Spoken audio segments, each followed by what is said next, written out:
Bismillahirrahmanirrahim. Assalamualaikum warahmatullahi wabarakatuh. Alhamdulillah, selamat pagi anak-anak. Bagaimana kabarnya hari ini? Semoga anak-anak semua selalu dalam keadaan sehat dan semangat. Karena di pagi hari yang cerah ini kita akan kembali melanjutkan kegiatan belajar kita bersama-sama. Bagaimana? Anak-anak semua sudah siap? Baik. Jika anak-anak semua sudah siap, mari kita awali kegiatan belajar kita dengan membaca doa bersama-sama. Kita baca basmalah ya. Abata. Bismillahirrahmanirrahim. Rabbi zidni ilma warzuqni fahma. Amin.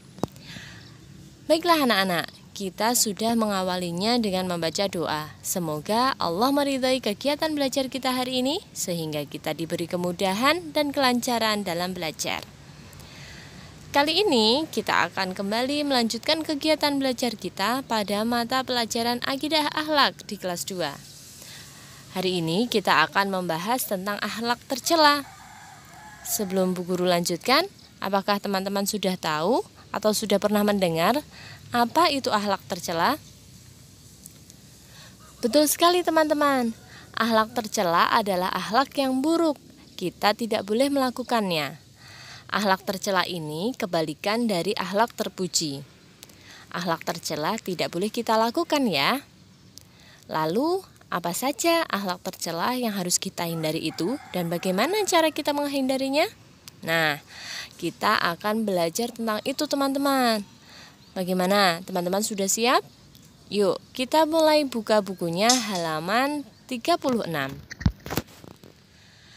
Nah, yang pertama terdapat sifat egois. Ini adalah akhlak tercela yang harus kita hindari ya. Sebelum kita tahu apa itu egois dan bagaimana cara menghindarinya, coba teman-teman amati gambar yang ada di halaman ini. Di sana terlihat sebuah gambar seorang kakak yang membagi kuenya kepada sang adik. Bagaimana pendapat kalian tentang gambar ini? Berbagi itu termasuk akhlak terpuji ya. Nah, pernahkah kalian melakukannya? Tentu pernah. Berbagi adalah wujud kepedulian kita kepada orang lain.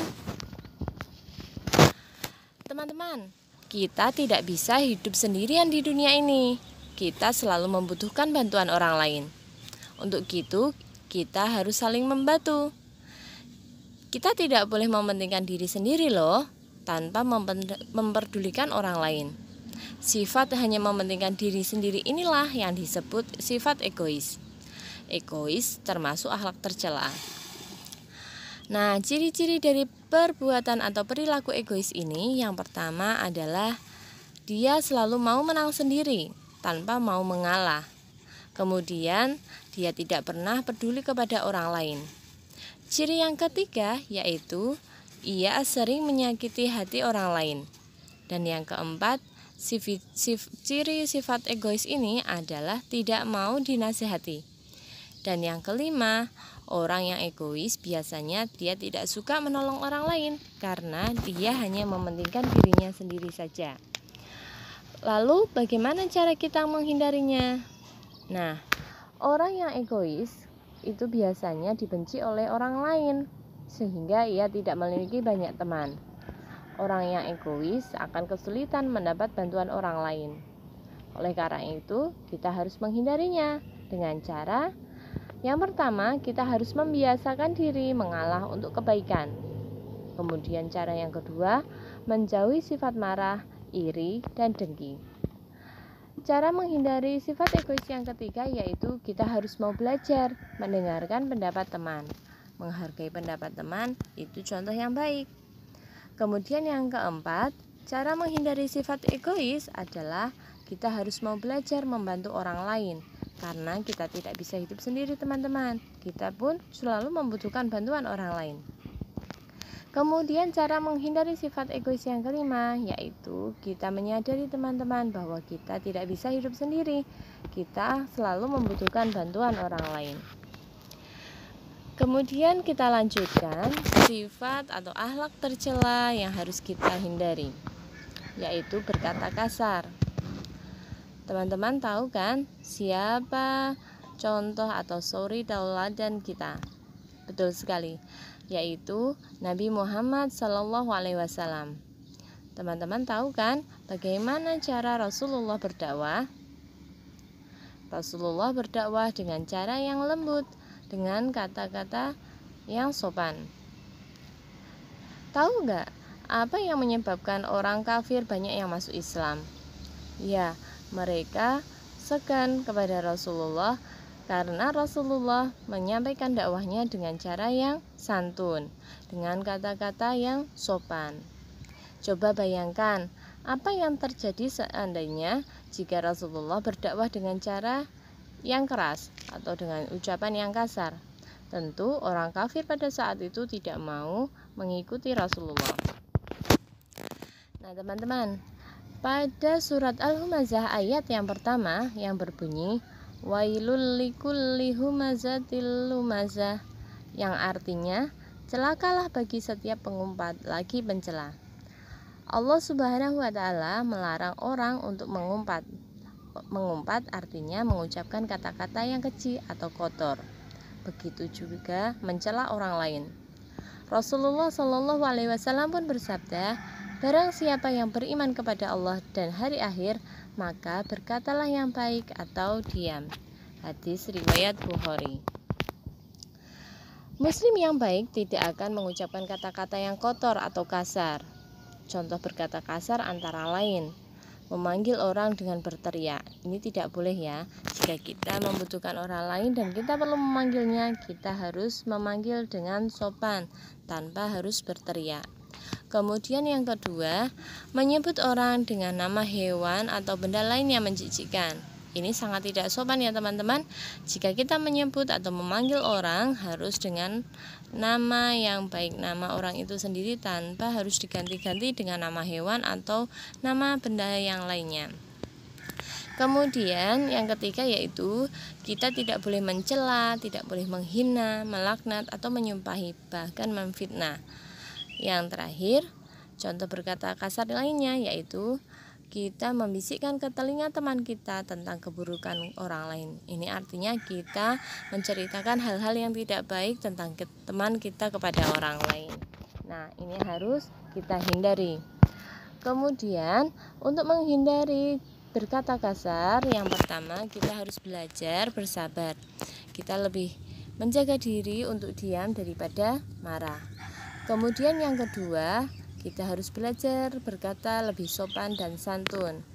Dan yang ketiga, kita bisa menghindari berkata kasar dengan bergaul dengan teman-teman yang baik. Biasanya jika teman-teman baik, kita akan terbawa arus ya untuk melakukan perbuatan yang baik. Dan yang keempat yaitu kita harus sering meminta maaf saat berbicara kepada orang lain.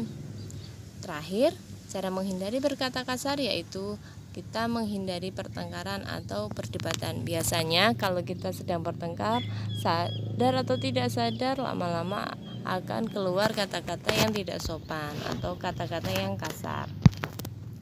Kemudian yang ketiga teman-teman, akhlak tercela yang harus kita hindari, yaitu teman-teman bisa buka bukunya halaman 41 ya. Di sana terlihat beberapa anak sedang melakukan diskusi atau bercerita. Ya, kalau sedang bercerita kita tidak boleh berbohong. Namun bagaimana jika ada teman kita yang berbohong? Ya, yang harus kita lakukan adalah menasihatinya supaya ia tidak mengulanginya kembali. Begitu ya teman-teman. Begitu juga dengan diri kita. Kita harus menjaga diri kita untuk selalu berkata jujur. Jujur adalah kebalikan dari bohong. Allah Subhanahu wa taala melarang kita berkata kasar juga berbohong. Dalam Quran surat Az-Zumar ayat 3 yang berbunyi Innallaha la yahdi man huwa kadzibun kafar. Yang artinya sesungguhnya Allah tidak memberi petunjuk bagi para pendusta dan sangat ingkar. Rasulullah Shallallahu Alaihi Wasallam pun juga mengingatkan kepada kita bahwa dusta atau berbohong itu akan membawa perbuatan durhaka, sedangkan perbuatan durhaka akan membawa pendustanya ke neraka. Bahkan Imam Bukhari pun tidak percaya pada pendusta sekalipun kepada binatang. Jika seseorang berbohong sekali, maka akan diikuti kebohongan berikutnya. Begitu juga seterusnya, ia akan dikenal dengan sebutan pembohong. Maka hati-hati ya, jika kita berkata, kita harus menghindari berkata bohong ini. Berkatalah yang jujur meskipun itu berat, sebab kejujuran akan membawa kebaikan dan kebaikan akan membawa kita ke surga. Nah teman-teman, karena kita sudah diberi contoh oleh Rasulullah untuk selalu berkata jujur tanpa harus berkata bohong, kita harus menghindari ya sifat bohong ini. Yaitu yang pertama adalah kita harus yakin Allah Subhanahu wa taala selalu mengawasi kita. Yang kedua, kita harus membiasakan diri untuk bersikap jujur. Dan yang ketiga, kita tidak boleh menceritakan setiap apa yang kita dengar. Dan yang keempat, kita harus bergaul dengan orang-orang yang selalu berkata jujur. Nah, solih-solihah, coba sebagai anak yang hebat, anak yang keren, anak MI, nah kita harus bertekad dalam hati kita untuk selalu berkata jujur, tidak akan berbohong, dan berkata dengan sopan. Nah, teman-teman, alhamdulillah kegiatan belajar kita tentang akhlak tercela telah selesai. Ya, jangan lupa selalu berkata jujur tanpa harus berbohong dan berkata kasar. Semoga kita semua selalu dalam kelindungan Allah Subhanahu wa taala untuk melakukan perbuatan yang baik. Demikian kegiatan belajar kita hari ini. Terima kasih sudah semangat mengikuti kegiatan belajar akidah akhlak. Tetap semangat, rajin belajar, jadi anak yang solih dan solihah. Jangan lupa tetap tertib sholat 5 waktu ya. Dari Bu Guru cukup sekian. Terima kasih. Wassalamualaikum warahmatullahi wabarakatuh.